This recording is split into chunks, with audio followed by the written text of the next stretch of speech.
Want to learn how to send disappearing messages on WhatsApp using your iPhone? This feature automatically removes messages after a set time. In this video, I'll guide you to enabling and using disappearing messages on WhatsApp. Let's dive in. Method 1. Open the WhatsApp app. After that, tap on the settings below. Now tap Privacy. Scroll down. Tap Delete Message Timer under the disappearing messages. Set the time for disappearing messages like 24 hours, 7 days, 90 days. After choosing the time, start a new chat. Send a message, and this message will disappear after selecting time.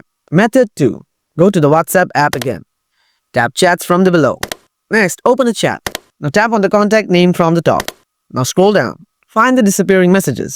Select the time. Here you will find one more option called Try a Different Timer. Tap on it. You can select a time from here as well.